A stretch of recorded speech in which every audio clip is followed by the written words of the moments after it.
Good. And Terribly. Episode 20. Let's go, baby. Man like Abby. That's me. Man like Johnny. Hello. Man like Tommy. back again. We're jumping right in. How are you, gentlemen? Good. This is a big week of football. Yay, Things yay. to look forward to tomorrow. As I told you, man, a few weeks ago, it's coming home. Boy. I called it. You, man, laughed in my face. We did laugh Just in your remember, face. it's documented, it's recorded. Facts. And now I'm seeing you, man, singing It's Coming Home. Yeah. Yeah. There's no zealot like a convert, ladies and gentlemen. Yes. Portugal let the side down, man. I'm not going to lie. Boy, in many ways. I can't believe it. Yeah. Yeah. Light troll. Yeah. I mean, I see opportunity. I take opportunity. Johnny. Too soon. Yeah, man, they let the side down in the footballing sense as a country. We're going to get onto it later, but yeah, they got pumped by Germany, and when that happened, I was like, oh, this isn't going to happen for them this year. And Ronaldo was doing bits as usual, but man, like Diogo Jota didn't show up, Bruno Fernandes. Oh, can I just say, Bruno Fernandes dropped one of the worst subs performances I have ever seen in my life. Man. But Renato Sanchez, though. Oh, yeah, baller. Where's he come from? Because he was dead at one point, right? No, he was considered- good. He was wavy in 2016. Yeah, he was good and then got very shit. He was at West Brom or something. Swansea. Swansea. He was kind of like injured at the time. The style didn't suit him, He was etc. also like 17 or Yeah, he was 18 or bare something young. like ridiculous. Yeah. that. Went away to Easy it is Lille. slip into football chat. Yeah. Yeah, we've got to get away from this. Yeah, let's get out quickly. But he went to France. He's been doing bits, and now Won here the he league. is. League champion. Yeah. Hope we sign him. But yeah, man, Tom, you been good? Good. Yeah. Been tomorrow's a big day. Obviously, we've got we record on a Friday, so tomorrow's England, Ukraine. Yeah. We're also getting together on a kind of a secret surprise little stag do for a friend of ours. Yes. who's getting married. Hey. So just for been some. lining the stomach with the necessary pounded yam and jollof. Don't know. To ensure that the hangover and the alcohol consumption can be managed. There you go, man. Yeah. Johnny, how you been? As much as I'm enjoying football coming home, I'm really just enjoying any opportunity to sing the back catalogue of Atomic Kitten songs in public. I don't like it, man. I'm not going to lie. I don't What? like football's coming home. I don't you like serious? it. Nope, don't like it. Why? Because it's shit. I mean, I don't know who came up with it. I don't know why it's here. It's coming home. You know, they remade Atomic Kitten whole again. Thinking back to when we first met. Here we are. I cannot escape and I'll never forget. Yeah, that's the original. Southgate, you're the one. You is still the turn remix. me on. Damn. Football's coming home again. That's not as good. It was not needed. Yeah, It was it's not as unnecessary. good as Thinking Jules back Rimet to still when we gleaming. No, it's not as good as that shit. Yeah, I disagree. But anyway, Three lines on the show. yeah, that is That's a banger. the classic. That is a banger. That's That's the the only one. acceptable song. We could actually make him do that for his genuine intro singing If we win. induction thing. Yeah, Oh, yeah. you do it? Good, You sing it on the pod if we win? Well, if we win, though, it should be you, man, singing because you, man, bet against it. I said it's coming home day one. Didn't bet against Day it. one. against it. Well, Yeah, you did. that's Because strong. I heard Portugal No, from your mouth and that's you strong. said France. No. Well, I actually said, Baiting. I said we're going out in the Betting quarters. for Portugal's not betting against. Yes. It's, yeah, you know. I think it is, though. Yeah. Anyway, it's coming home to such a bad extent you can't buy an England shirt anywhere. yeah. They were Can't like buy an England 150 shirt. quid before the tournament. Bro, I've gone Nike in- are on a madness path. I've gone with these into like prices. 5 different shops. Yeah, I went to Sports Direct in St Paul's. There was only an extra small. I'd have probably bought a small for Bant, squeezed into it, medium and that. couldn't face an extra small. Wouldn't got my head in the hole. Been to at least 3 other Sports Directs. Me and Max shout out. Both been on the hunt. 2-2s. Went to Sports World today after doing my Mazzoline that I've been on this afternoon, and I've caught Max an extra large boys because not only is he a man child, he's also You quite obviously small. haven't- So you he's haven't- gonna have to wear the ball. He's gonna have to wear the boys one. I hear Kevin Hart also wears small. Does he? Similar heights, right? But this is like when things buy when things buy kids shoes. yeah. They like girls can get away with buying if you're like under 5'4" or whatever, then Yeah. your feet likely and then your Air Maxes are like 50 quid. It's proper female privilege. He didn't bite on my little insult there. Yeah, I'm really Well, I sorry. didn't hear it. It I was was good. listening to I myself. said, you know who He else would have wears jumped on it. smalls is Kevin Hart, and you guys are similar height, but it's fine. Yeah, it was good chat. So yeah, I've also was going to get my vaccine today. And then I got sent to Islington, turned up, and they said it's Moderna only, rude boy. And I said, well, Obviously, where Not me. where I'm classic, man's not dealing with Moderna and them things there. So Moderna's strong, you know. Yeah, I've Moderna's heard. one of the best vaccines out yeah, there. basically I googled it after I threw my wobbly, and it turns out there's no difference between that Between and that Pfizer. and Pfizer, it's the same yeah, thing. same shit. It's a Yeah. bit of an idiot. But anyway, I got sent to Westfield, and as I got to Westfield for the walk-in centre for Pfizer, they said they said we don't have the capacity. No more Did they say walk-ins. they don't have the capacity or you don't have the I capacity? don't think it matters at this time. I haven't got my vaccine. My mum's gonna be fucking fuming. Yep. So I need to find a vaccines walk-in centre that I can get my gold standard Pfizer thing. They're getting really funny with the walk-ins and stuff right now. I'm hearing more and more people not getting them, being turned away, calling up and being told, ha ha ha, no, wait 8 weeks. So yeah, man. If I you're was going to say the opposite to what you just no, said. no, I'm hearing more and more people getting turned down. So I read Turned an down article for yesterday. what? Turn Very up good. for what? Very good. I think I was about to answer that seriously as well. Because I was like, well, you understand, Johnny, there's a lot of demand for the vaccine. So what the article I read yesterday was about postcode lotteries when it comes to vaccinations. So apparently, By the way, those are my most hated adverts on television. Those Someone's postcode knocking lotteries. at the door. oh yeah, Somebody's ringing the bell. Can somebody explain to me what postcode lottery is and are We'll these get- weirdos actually winning money? Is Yeah, this people are real? winning peas. Is this real? Yeah, it's like 20 bag, but Just that a goes a little long way community in lottery, Batley and Spen. Very good. Thank you very very much. good Thank you very much. But yeah. So I got invited, and I guess we talked about this on the last pod. So I got invited for my second vaccine, like whatever, 2 weeks ago, and that was a month essentially since the first one. So the article I read yesterday was talking about basically GPs and walk-in clinics and clinicians basically taking executive decisions. Oh, boy. Above basically like guidance, above like NHS guidance. Yeah. So the guidance says that we should wait, I think, minimum of 12 weeks between jabs. Yeah.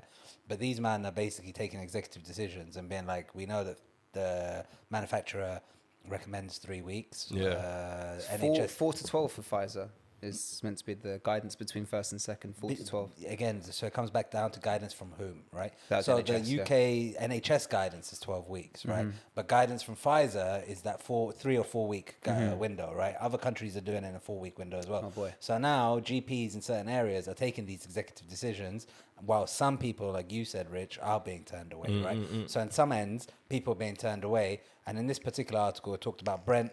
It talked about Brent and 2 other boroughs, basically, where under 17s are being vaccinated right now. Oh, I see. Right? So there's a massive disparity between basically which ends you're in. So you're gonna get yours tomorrow.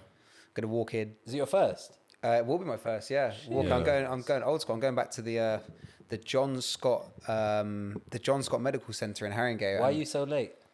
What, getting the vaccine? Yeah. Well, one, because I'm a lot younger than you two. Relax, Definitely not. They're on relax. over 18s right now. I'm glad everyone can hear the double bite that I got there. No, but they're on over 18s. You're but not I'm at that under age 30, bracket. so I'm obviously... But that came and went time ago. Blessed and healthy. You got some kind of conspiracy theory? No, not really. related I'm to just it? not particularly fussed about it. To be honest, tutus, I don't know.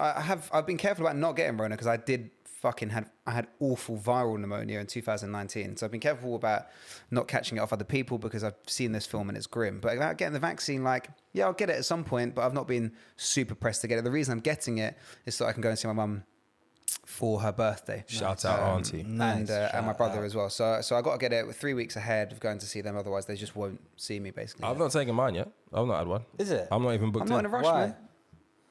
It'll be interesting to understand the psychology behind it. Oh, I mean, you kind of heard it a little bit last time we were here. I am not anti-jab or anti-vax, if you want to call it that. I'm just more anti-government. And I kind of want to see how far they push this. I want to see what the state of affairs are if they really do turn this into a sort of tiered society whereby if you are vaccinated, you are treated and get preferential treatment for things like travel and socializing and going to the friggin' theatre or whatever. It's much more fundamental than that. No jab, no job. Yeah, I mean, look, again, that's part of seeing how far... Turning into China. Yeah. I thought this was America. Exactly. Seeing how far we as a country take it, employers and how they take it as well. I'm not against it. I'm like Johnny, I've done very well to stay away from it. I took very few risks in the last year and a half. And look, I eventually will take it, but at the moment, for reasons you guys know, which I don't need to get into, I have a few reasons why I'm very, very anti this whole thing. And once I get over that little state of rebellion that I'm in, I'll jump into a Bo GP and Jab me up, doc. Basically, grow up and get the vaccine. Nah, I'm grown. Also, the vaccine thing, I mean, we'll save this for another pod because I guess this is a long introduction. But the way Especially when we want to show our solidarity to Britney Spears. Fucking hell, segue. Jesus. But the way that this Indian-made AstraZeneca vaccine is being discriminated against Free batches. is banter. It's The so way fucked. they, at the beginning they went on like, you know, we're saving the world. And now they're like, nah, you can't come anywhere near us with this dead-off vaccine. It's crazy. It's a crazy. madness. Anyway, it's a bit of a throwback going back to John Scott, because the last time I had anything to do with the John Scott Medical Center was like 17, 18, and I had depression at the time, and they were very nice. They used to send this very nice young man who looked like Jeremy Corbyn to my house, who was like my therapist or my counselor or whatever, and I forgot he was coming once, and I got so high before he turned up. He turned up with like blood red eyes. I was like,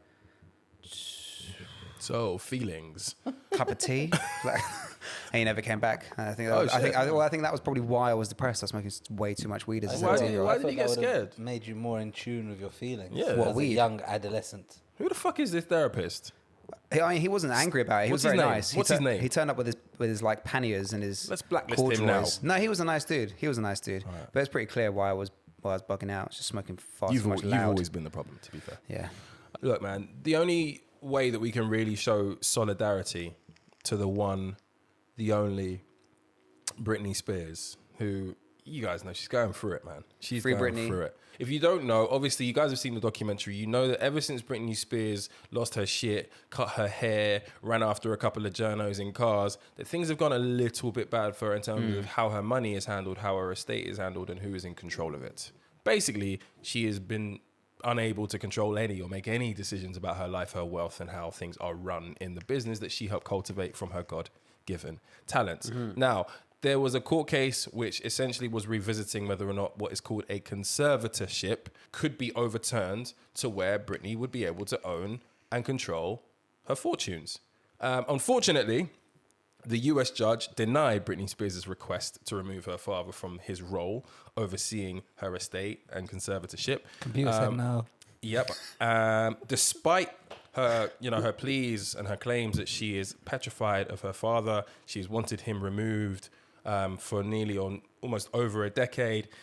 She is unfortunately run out of luck. I'm not sure if this is going to go through appeal. I'm not sure if this is going to be revisited anytime soon. I think, but free up the kid. We are in solidarity, and the only way that I think we can really show our solidarity, and the guys didn't know I was going to do this. Oh. We got to sing a song, our favorite Britney Spears song. Oh. Who wants to go first? Oh. Got him. Shit. Got him. wish I knew the lyrics. Disconnect Toxic. Terribly is an unpredictable place, baby. It'd be good to know the lyrics to Toxic. Shout out a particular ex who might be listening to this who says that my theme tune "Walking Around" should be Toxic. So for her, Touch.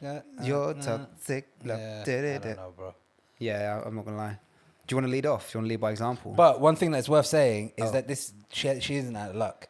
So when the judge ruled, wow, it's actually her fault. Just Fuck saying, Britney. because when the judge ruled on the thing, she said that although like Britney's 23-minute testimony or whatever it was very compelling, she can't adjudicate on what she said because a lot of what she said hasn't been like formally submitted as evidence, essentially. Right. So she was essentially ruling on everything pre-Britney statement, effectively, right? Yep. So now it's up to her lawyers, Britney's lawyers, that is, to take that 23-minute speech, put it into legal text, and then present it back in front of the judge, who will then re-rule on it, effectively, from my understanding. The following song really spoke to me. Okay. As an adolescent young man growing up and trying to make it in this big dark world. Right. I'm not a girl.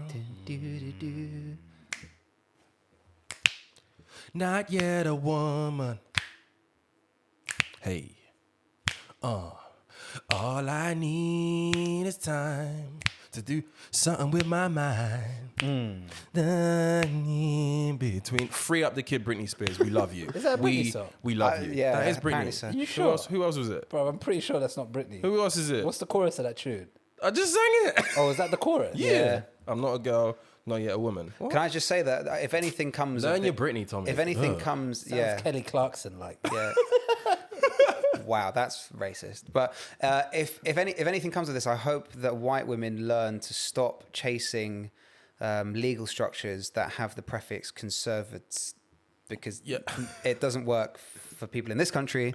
It's certainly not worked for her money. He does it again.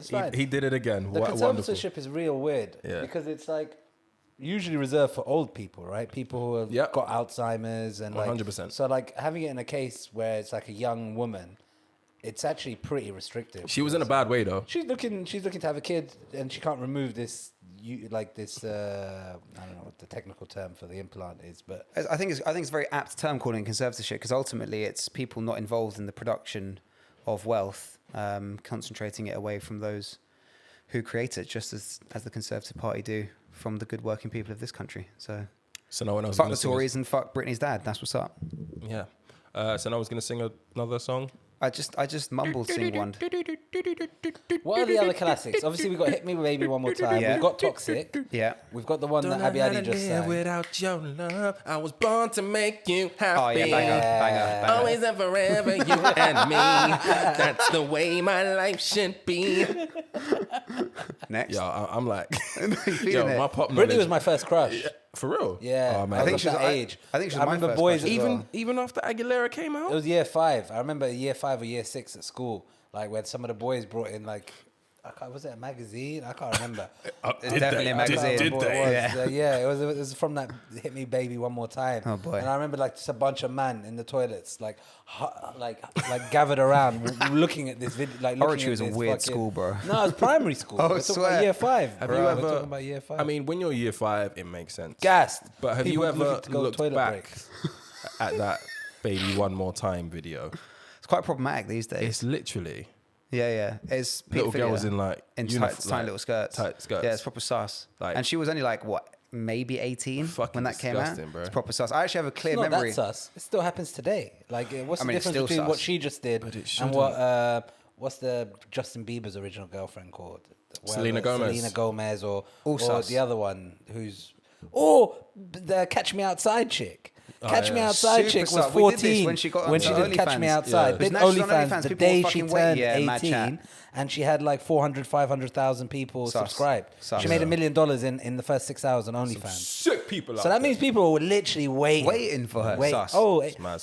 yeah. It also shows how arbitrary timelines are. Like what? So she was like 364 days versus 18. Yeah. It justifies these men waiting. Do you know? It's a for bit real. arbitrary. Yeah, but it's these just kind fucked of like, either way. If you're real. 35 years old subscribing to girls who are ticking 18 Yeah. It's on crazy. OnlyFans, you're So then sus. what's the But number? anyway, What's the number? Well, it should be What, surely 20, you should, 21? Yeah, Oh, this this is- is I mean, a like, wide do you know what I mean? Rabbit It gets- girls 10 this years is younger than you. This is textbook mad chat. definition of a rabbit hole. Let's just end this by saying, free Britney Spears, free the kid Britney Spears. Also, free Chioma from Blue Therapy. Yes. Free El Chapo while we're at it. Why Yeah. the fuck not, eh? And fuck the Tories. And join a union. Oh, talking about freeing, man. Oh. Cheese. Oh, boy. Where we going? Also, I say catch me outside. But yeah. Someone certainly recently bust case when we're talking boy. about freeing, man. You're free. Yeah. To do what you want to do. Yeah. Trigger warning. This Yeah. section may offend you. It may offend you. Major trigger warning. This is a mad episode, bro. Unrepentant. That should be the name of this episode. Oh, Yeah. man. Unrepentant. This is so bad. I could not believe my eyes and my ears when the headline came through. Bill Cosby, case overturned, soon to be free. I literally fell off my seat. Sus, I innit? could not believe what the fuck I was hearing. I was shocked it took so long. I checked around me. I was like, am I? Because it's been a mad week for me, innit? I checked around. I was like, I'm still asleep, aren't I? What did I say? No. Don't worry, you'll hear it in the edit. Nah, I just couldn't believe it. And I think Tommy texted the group chat and he said it as well. And I was just like, yo, I just read couldn't this believe thing. how. I couldn't believe it. But for those who don't know, US comedian Bill Cosby left prison this week after his sexual assault conviction was overturned. It's mad chat. No, we're not gonna be no. The Bad judges chat. said there had been a process violation Which is by fucked, the by the way. prosecution. but admitted that this ruling was unusual. Understand that again. There had been a process violation by the prosecution. Yeah, the process violation was they had promised not to prosecute him. Yeah, after he admitted it. After he admitted it. But that's the whole point of striking a deal. It's fucked. Right? It's so fucked. Mr. Cosby, 83, served more than 2 years of a 3 to 10 year sentence at a state prison near Philadelphia. In 2018, he was found guilty of drugging and molesting ex-basketball player Andrea Constand. Wow. Yeah, it's hella fucked. It's hella fucked. That's And the part I was surprised about, by the way. Which He was one? only actually charged for one. I Only thought- one, yeah, I yeah. thought he was charged for a bag of people. So he was obviously, as you all remember, with Harvey Weinstein, one of the biggest names at the forefront of the Me Too movement. He was brought down by what, as Tommy said, what appeared to be like a fucking myriad of women who were just coming out with cases. But yeah, to Tommy's point, it was only just one. that he was actually ended up being charged with. Yeah. And I mean, I wasn't surprised, to be fair. For real? Yeah. Because I thought this had happened sooner for multiple reasons, right? Firstly, you mentioned he was 83 and they were trying to petition the court on age grounds and illness and all that kind of stuff. This is happening in America, and he's essentially got unlimited wealth. So Is he that rich? Yeah, he's How very rich? rich. Oh, How man. rich is Bill Bill Cosby Cosby? is loaded. For all intents and purposes, Is he like if Eddie you've got Murphy over, loaded, or if like- you've got more than Probably. 100 mil, it's unlimited wealth. Let's put it that way, right? Yeah, he's probably on Eddie Murphy level. Has to be. Yeah, more than Eddie Murphy level. He owned that Bill Cosby show. and He once owned the that's rights to it. And once that's on Syndicate, Yeah, See and that later. was Yeah. been syndicated for like Yeah, 20 years 100%. or whatever. So he's worth a lot of money. And anyway, it doesn't take that much money to throw at a legal problem like this, right? 100%. It takes 10 million, 10, 15, 20 million to be thrown at a problem like this, I'm sure would solve it, right? So I thought he'd bust case earlier. And this kind of feeds into a larger narrative, I think, when we think about politicians, and I guess we'll touch on Matt Hancock and things like that later down the line, civil servants, career attorneys, prosecutors. We think about these people as oftentimes being highly competent, the kind of like cream of the crop kind of thing. And ultimately, they're not.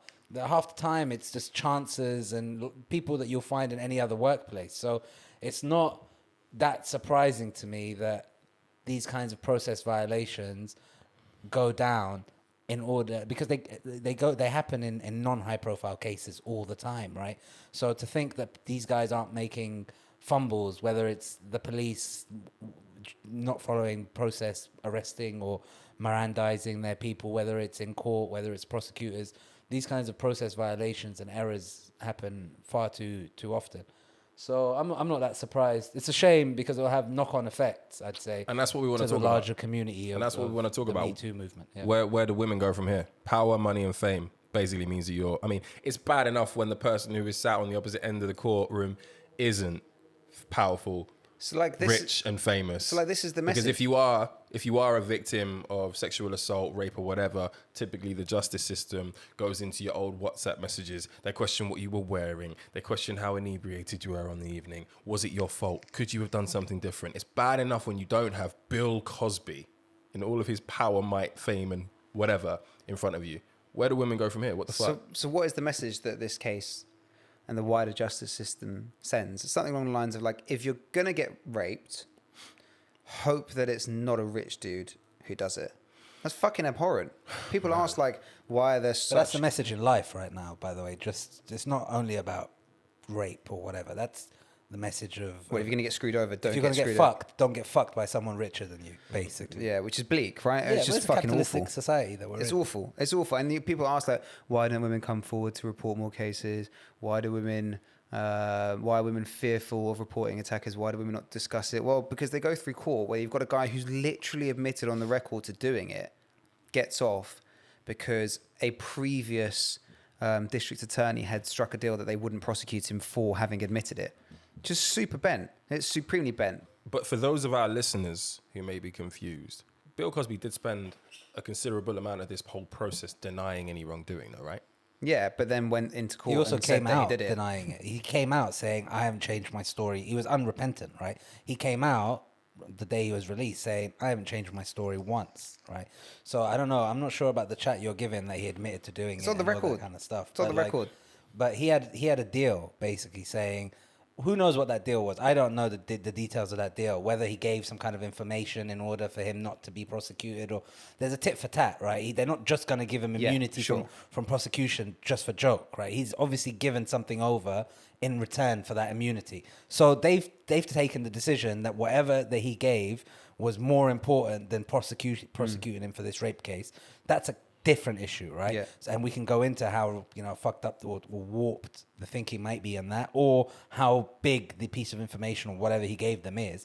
But when it comes to this, like, okay, I don't know if they've overturned the guilty verdict, or if he's just been essentially, you know, when a president pardons you, it's like, I think he's been exonerated. has he been exonerated, Yeah. or has it been completely overturned? So it's no longer on the record. Correct. Yeah. Because they also mentioned that there were unnecessary witnesses or something. So there were 5 extra. So in the first trial, he didn't get prosecuted because the jury, what's the technical term? It's a hung jury, basically. Yeah. So he didn't get prosecuted. The second time around, there were 5 new, like, essentially character-like witnesses that were added to show like a pattern of abuse, basically.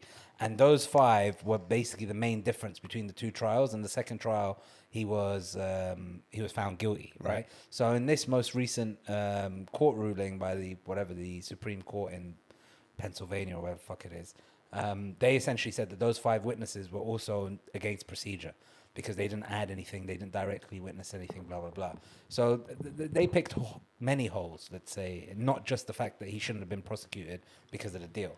How are you supposed to prove that you've been sexually abused and or raped if you're a woman in 2021? That's the problem. How are you supposed to prove that now? Yeah, I mean, it's a circumstantial legal debate, because there's only 2 of you in the room, unless there are witnesses. But even in this case, there are witnesses, and they were just ignored on procedural grounds, not on truth. Or no one accused a witness of lying. Just it wasn't deemed procedurally important, which is just bizarre.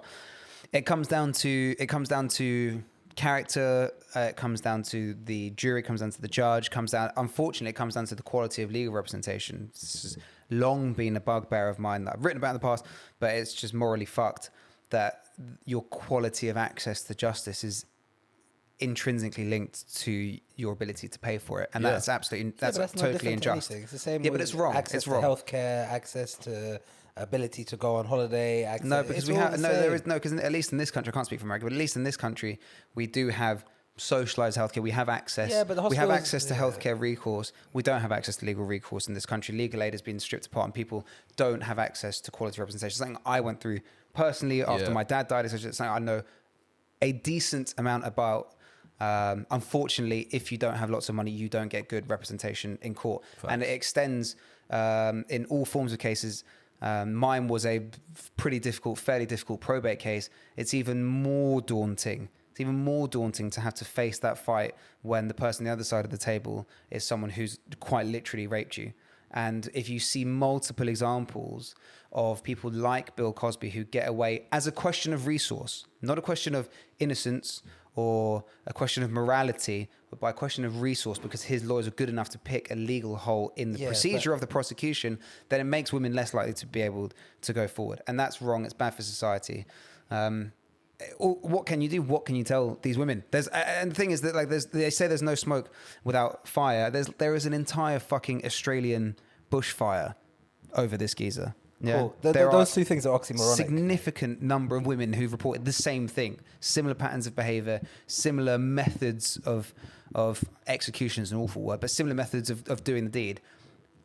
All these corroborating stories, all these witness testimonies, and still this guy gets off because of a legal loophole. Wealth, baby. Yeah, and it's fucked. It's morally fucked. Tommy. Nothing. No. I kind of said what I said. Your thing is, I don't agree with a lot of what you said because it's oxymoronic, right? We can't talk about no access to judicial recourse and rape victims in the same breath, because those 2 things aren't related, right? The person who has access to judicial or to a lawyer effectively is the person who has been accused of rape, right? It's not the victim of the rapist, right? The victim of the rapist has nothing to do with how much legal aid is available. No, but you need good lawyers to force the CPS to bring a case in this country. You need good lawyers to force the CPS to bring a case against. Again, nothing to do with the victim. Again, so the CPS will be pressurized or not, according to the propaganda you're telling us. But ultimately, the way the system should work is that police gather evidence. They put the evidence together, put a recommendation to the CPS. The CPS reviews the recommendation along with the evidence and decides whether to charge or not. It has nothing to do with lawyers, right? Once they've decided to charge, the person who's been charged needs a lawyer. So when you're talking about legal aid, the person who's been affected in this scenario is the alleged rapist. Because he doesn't have access, of course, that's exactly how it works. Because the victim has nothing to do with a lawyer. The victim doesn't need a lawyer. It's not true, because the victim needs proper lawyers, good legal representation, in order for the police to properly translate the case. If a girl goes to the police and says a bunch of things that she's struggling to remember or struggling to articulate because so you're arguing that the victim needs a lawyer. Of course victims need lawyers. Of course victims need lawyers. Maybe you could argue that a victim needs an advocate. They don't need a lawyer. A victim may need an advocate, but your advocate is the police. I've called the police because I've been raped or I've been burgled or I've been mugged or whatever it may be. I call the police. They investigate. They give it to the CPS. The CPS charges. If you want an advocate to advocate for my position as the person who's been victimized by an alleged crime, then someone could advocate that towards the police and the CPS. But ultimately, if the victim needs lawyers, how many lawyers are there going to be? The victim needs a lawyer. The alleged perpetrator of the crime needs a lawyer. Who else needs a lawyer in this kind of scenario? Then you have CPS. They're lawyers. I mean, the victim side needs legal representation, like I said, because they translate the victim's argument to the police, to the CPS, so that the victim's case can be presented in a cogent excuse, so that the CPS take the case up. But your argument makes no sense, because every time there is a murder inquiry, every time there is a significant rape case that ends up at the Old Bailey or at the High Court, etc., you always see the defense's legal side. And then when there's a positive outcome, you see the victim's family lawyers come out, because they have lawyers that represent their position. Women who are raped don't just turn up to a police station and go, fucking hell, this happened, it was a hard time, and it was really, really difficult, etc., because they know that the police don't take it seriously, and there are legal loopholes that have to be put through in order so that the prosecution doesn't make shitty mistakes like the one that was prosecuting Bill Cosby. It's rubbish. Is your argument rape specific or all crime? Like all crime, the victim needs a lawyer. Victims need lawyers in all cases of crime. Boy, definitely don't agree with that. Yeah, I can't lie. That's a debate I didn't actually expect to come out of this. It's not really a debate. Victims do need representation, right? No, because the victim's lawyer in court, where do they stand? Nowhere. They're because aiding the CPS. You have the CPS, which is the prosecutor. We're talking about UK, right? Yeah, in any country. In any country, the victim's lawyers do not stand or represent the victim anywhere in court. You have the prosecutor. In the States, there's you have the prosecutor, victims, which right? represents the state, basically. But in the States, it's different because they do have defendants and the. Let me ask one question quickly, please. So you have defendants, right? They're the people who are being prosecuted of a crime, right? So you've been allegedly prosecuted, like charged with battery or assault or whatever, right? So you have a lawyer, right?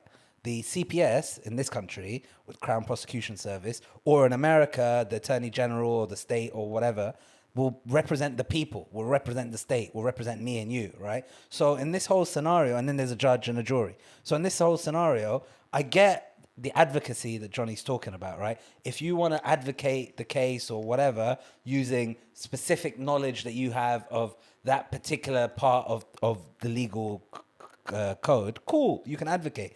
But to universally say that all victims need lawyers, for me, it doesn't make sense, because then what does the police and the CPS do? Like, if the lawyer is gathering evidence, or if I'm talking to the lawyer, that's the only thing. This is a really, really long-winded way of Tommy saying he is happy that Bill Cosby is free for Hot Boy Summer. Basically.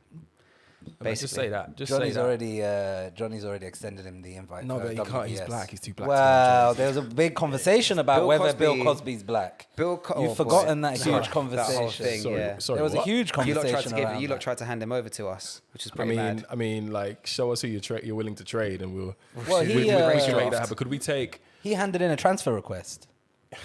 He did. Who would we take? You can have Jimmy Savile, like shit. What? He wore big glasses. Is that the trade? He's equally sus. Is that the trade? That's the trade. You can have Jimmy Savile for Bill Who's Cosby. the guy that went to Thailand, the guitarist?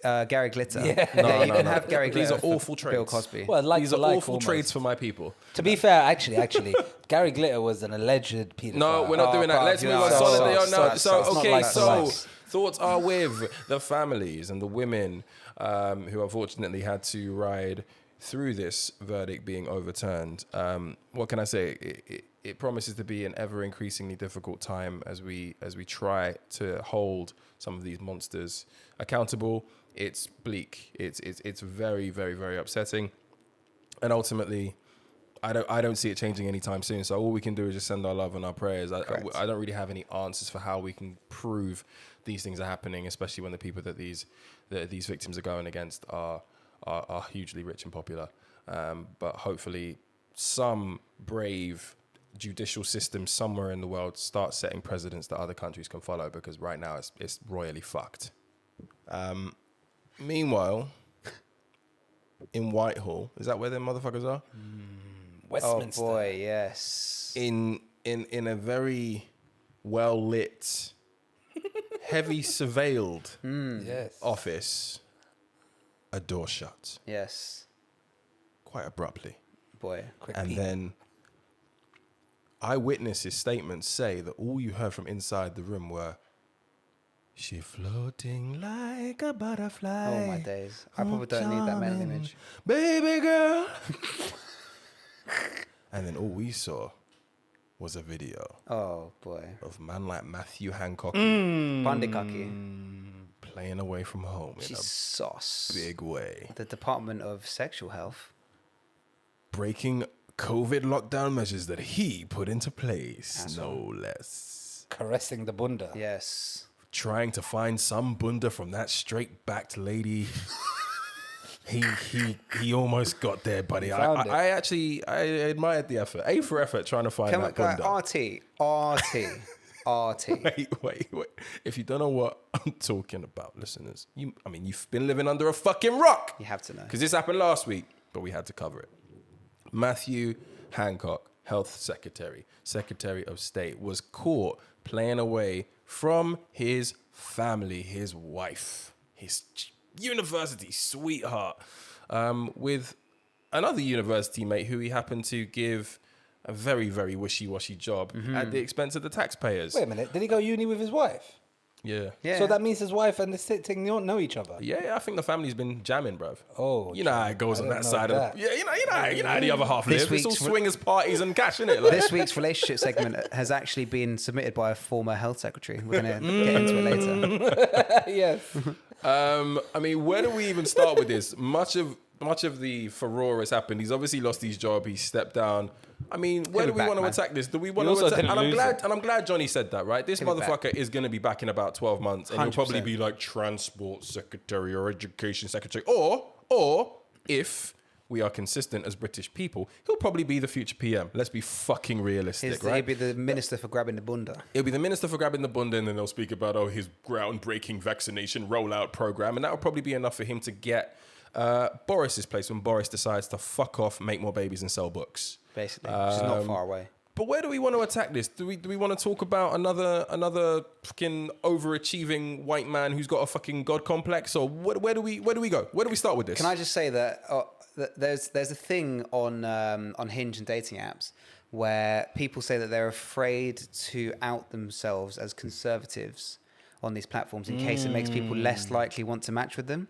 What I have to say to this is Matt Hancock is arguably the biggest profile, one of the biggest profile conservatives, and he's smashing. He's got two girls. Yeah, he's got And two. Boris. He's Why got did he two look on me the in the go. eye when he said that? He's And got two on the Boris. go. He's Boris got- has been moving reckless for Yeah. years. You man can't find one. That's right. So, Matt Hancock, 2 for 2, 2 for 2. So man like Chugs. That's all we know about as well. Yes. bruh. Man like Chugs. Hancocky's out here, bro. Man like Chugs and all these other little Tory boys and Tory girls who complain Chugs, about isn't being that- persecuted. Isn't Chugs a guy from Love Island. Yeah. I like Oh, the good. cross there. Yeah. It's crossover king. Man like Chugs and all you other little weirdo Tories who say that you're not drawing things because you'll put conservative in your profile. No, it's because you're dead food. Get to grips. Secondly, Bro, Chugs is going to leave you on the floor. Chugs- Like, when Chugs starts linking half the things in there, you're going to be... This whole take is going to be a bad one. bruv, Chugs' hairline is further back than the vaccine rollout program, fam. I'm not scared of this brother. Oh, He's all a right, waste man. all right. Secondly, Matt Hancock, 2 twos, punching well above his weight. Yo, Gina Coldangelo looks Fire. Yeah. punching well above Agreed. his weight. Yeah, which And- furthers the point that it's not the fact that you're a conservative that you're not getting action. Them shits look alright. It's I'm you're not gonna just lie. dead food, innit? I'm a little bit offended that he cheated on a ginger though, because ginger women Yeah, we know. are We the this best is a amongst us. Ginger Stan podcast. Yeah. It's a Ginger Stan So podcast. he's completely fucked it in many ways. Yeah, Abby Eddie stands with all marginalized communities. Yeah. Yes, yes. Ginger. He just hashtag gingers have souls. Oh, he stays marginalizing.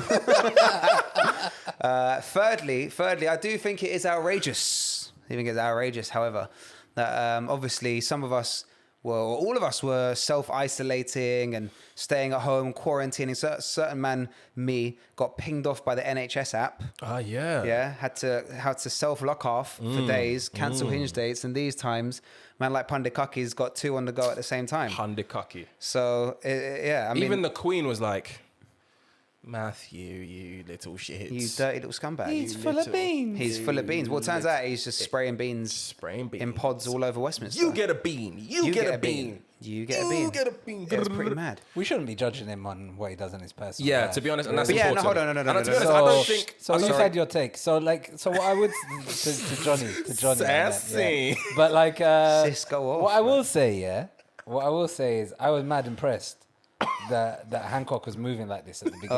Okay. Until I realized that they went uni together. Yeah. And all the Oxford chums. all the respect that he had so instantly gathered, Yeah. instantly disappeared. Yeah. Because that means he's been working on this for 15, 20 years. Bro, so- this ain't no church. I can't be this the only is one. long game. I can't be the only one.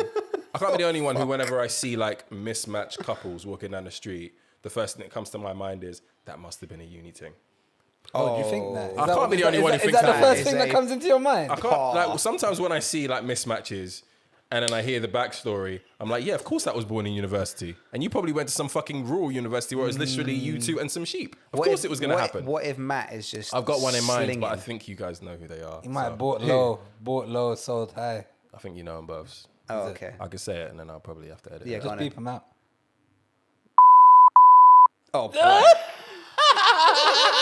Born out of university. Born out of university, and you know the thing. You know the thing. yeah, true. There's a whole It's intimate true, it's backstory. true. That's pretty Oh, mad yeah? chat. Yeah. My We're bad not- if I've offended anybody. No. Yeah. Well, you're going to bleep it out so they won't know anyway. Yeah, That is mad chat. That is very accurate, but it's definitely very mad chat. But the whole point that I want to make is that this isn't about their personal life. This motherfucker paid the side thing. Little peas. 15 bag a year, We 15 were days workout, paying public that money. Yeah. And then whilst he's telling us to not go out and whatever, he's got his hands Johnny's breaking always social holier than guidelines thou. in public office, in a public building that we own, motherfucker. We own that We've all building. thought about it, though. Wasting We've time, all working thought. on our dime. We've all thought about it. Why It's are you always holier than thou? This guy spending 15 hours in the office, if working anyone- hard yo. for the rollout of your vaccine. Can't he get some love every now and again? Because I got John Blaze shit.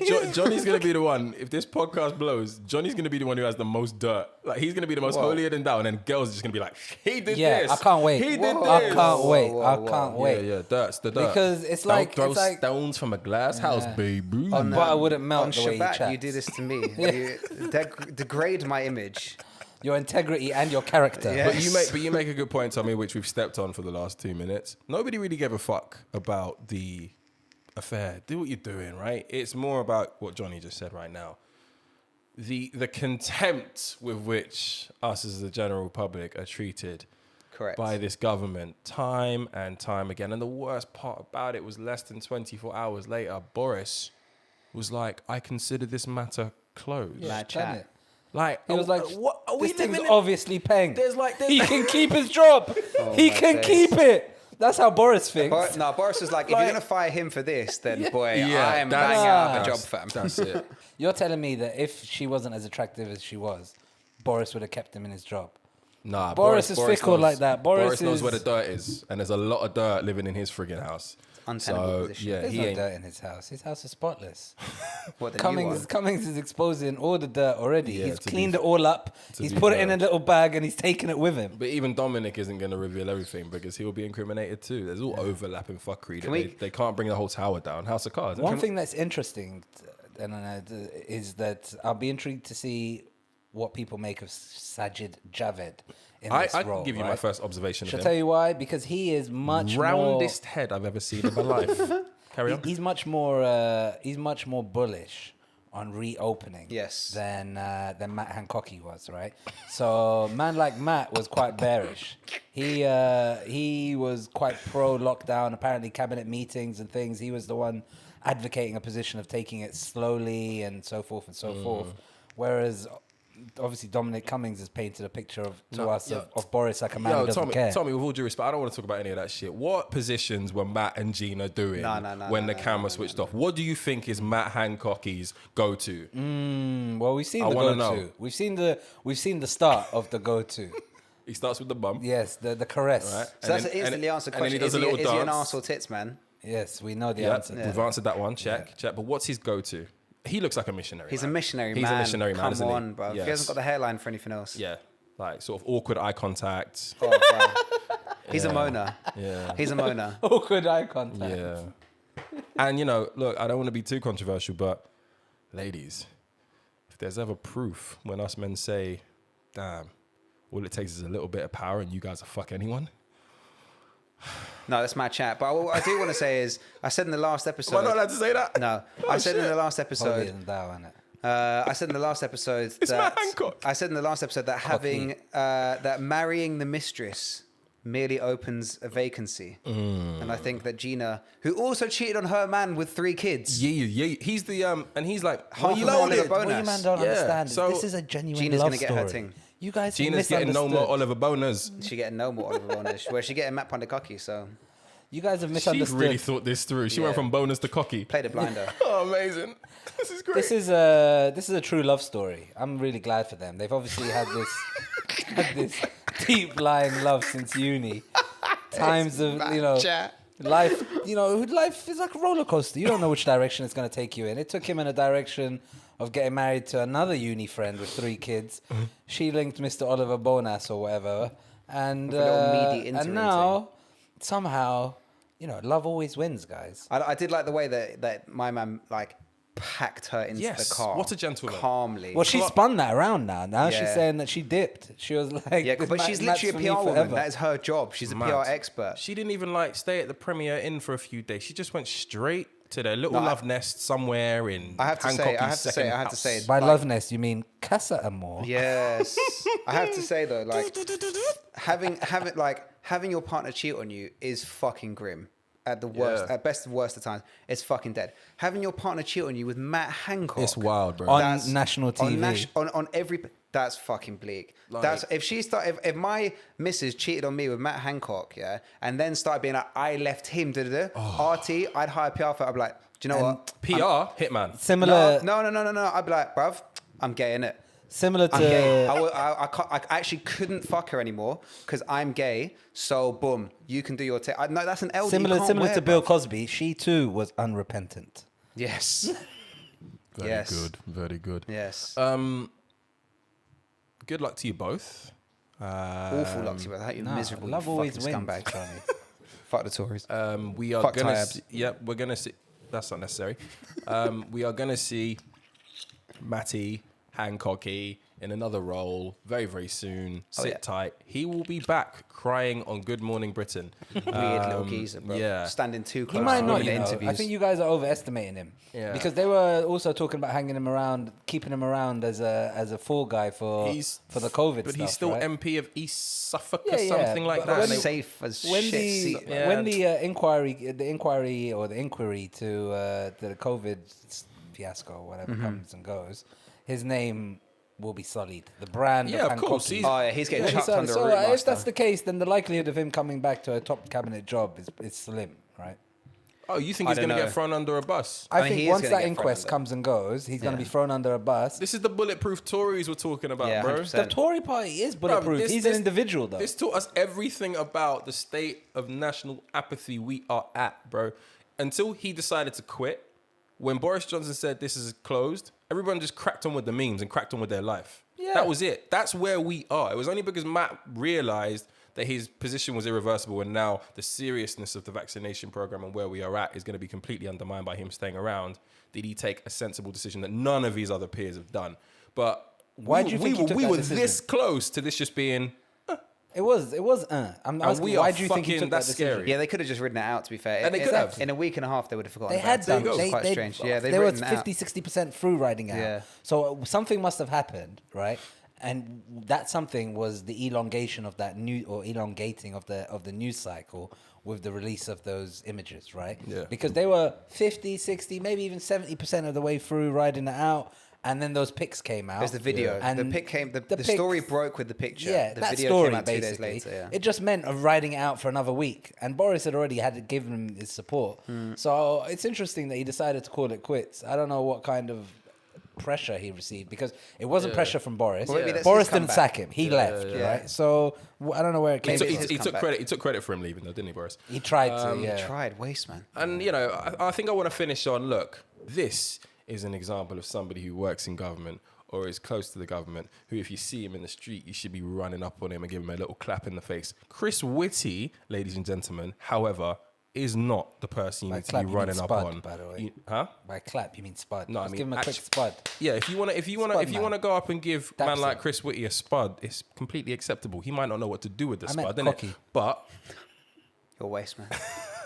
I'm not spudding anyone I'm spudding him in the jaw. I'm spudding him nicely. called Matt Hancock. I'm No like, way. don't lie. But in all How did you seriousness- secure the bag like But this? in all seriousness, leave Chris Whitty the fuck alone. Leave man. Like- Whitty like, alone. What the hell are we doing? Like, I know these guys have come out and they've since apologized, but it's not the first time. I don't even think it's the second time.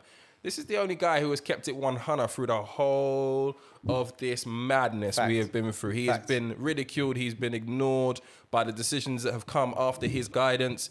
Like, this guy is calm. He walks everywhere. He just wants to be left alone to get his lunchtime bagel without fucking with the likes of you. So please, I beg, allow Oga Chris to just get his pret at lunch. He's also Westminster's original sex icon, pandemic We're sex not doing icon. this again. So, No, we're not doing this again. leave him We alone. have a new sex icon in the government, and his name is Matthew Hancock.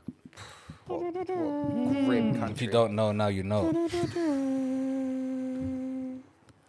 We're not doing. Oh fuck.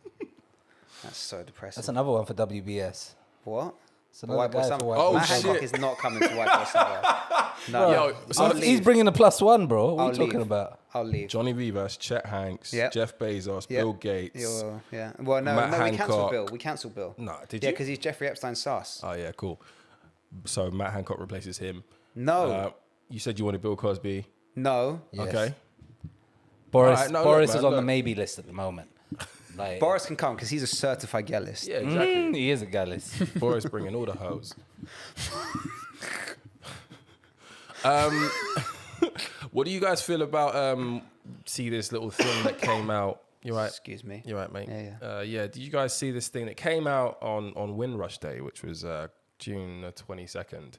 Some MPs on the Conservative-dominated Commons Education Committee were looking into why poor white children underperform compared with other disadvantaged groups.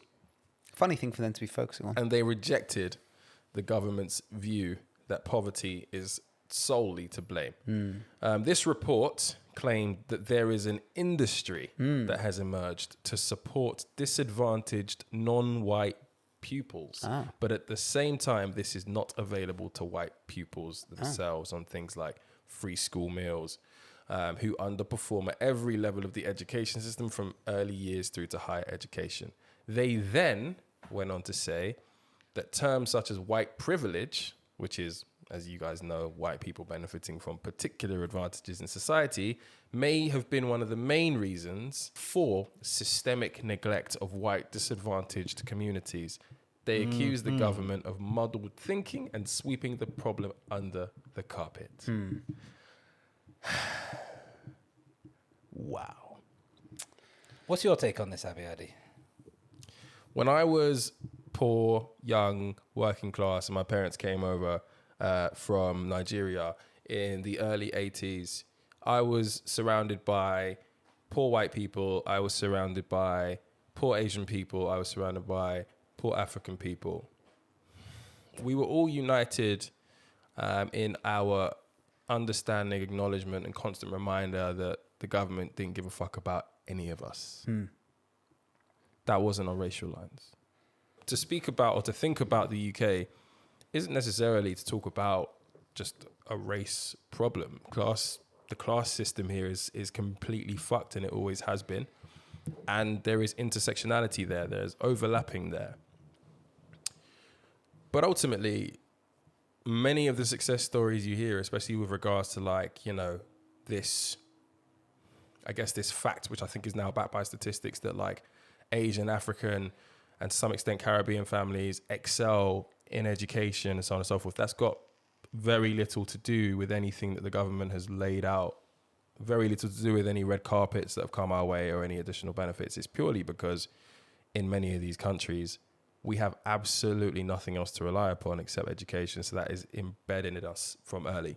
There is literally no choice. So for them to turn around and basically say that there has been an industry that has supported people like me at the expense of Danny Driscoll, who I went to school with, or whoever it may be, who lived in Camberwell as well, who had the same sort of struggles as I did, is pretty fucking frustrating. For them to then go further and say that white privilege, the idea that white people do benefit from certain privileges that I do not, when I walk into a room, when I walk into a shopping mall, when I'm trying to apply for that job, when I'm trying to date someone's daughter, whatever it may be, for them to say that this is part of the reason why my fellow white counterparts aren't achieving or not doing anything is so offensive and so insane in its timing as well. I need to stress, this came out on Windrush Day, so a day where we're actually supposed to be commemorating the Coincidental timing. Yeah, the people who came over to help build or rebuild post-war Britain. The timing was interesting for me, and it's an embarrassment. It's an embarrassment. You've cut down Sure Start, you've closed down libraries, you've closed down youth centres, and all of this stuff that's come. We've got absolute evidence. It's all in black and white. Decades, generations of cuts, and now you're trying to cause essentially what is a race/culture war amongst everything below the middle class, mainly the working class, of course. Tommy, it pissed me off, as you could probably tell. Yeah. I've got two main points to make. The first one is that it puts paid to this culture war shite about black culture, specifically in the music space, grime, drill music, being a contributing factor to underperformance of black communities in social mobility, specifically in education, if all these supposedly racially, culturally inferior Africans and Caribbeans are listening to music that still makes their kids better at school than poor white kids. It's not an argument that holds much water any longer, and this report basically contradicts all the culture war shite that the Daily Mail have been putting out about rappers and footballers for the last 10 to 15 years. But more pertinently, I think it takes some fucking gumption for rich white MPs who voted for a white prime minister to slash the funding and availability of school meals to poor white children throughout holiday times, only to be saved by the campaign of a young black footballer. Yep. That gumption is not lost. That audacity is not lost. At the same time, not only do you campaign... Was this a government report? Yeah, this is the Education Committee. Yep. Oh, so it's not a government report. It's an education. It's the Education Committee, which is the Conservative-controlled Education Committee, right? Not necessarily. I don't know who the Education chair Committee is Conservative-controlled. Okay.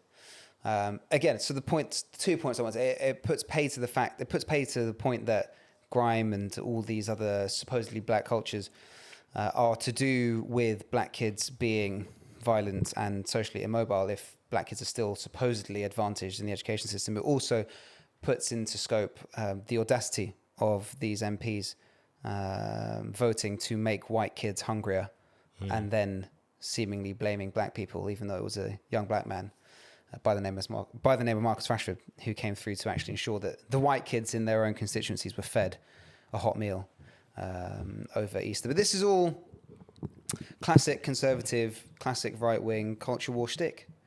This is solid nationalist, solid right-wing propaganda that, rather than addressing the root cause of these structural inequalities, i.e., as Tommy and I have argued numerous times over housing and knife crime, are poverty, rather decides to create an enemy or an other from without, that being communities of color. And so the point that these people want to make isn't that white kids are poor because they're poor, it's that white kids are poor because black kids and brown kids have more things available to them than white kids do, which is even more bizarre in a country where seemingly people argue that there is an overrepresentation of black people on TV when 83% of the population is white. Yeah. So in a country where 83% of the population is white, why are white kids still poorer when you control As I the said, levers of power?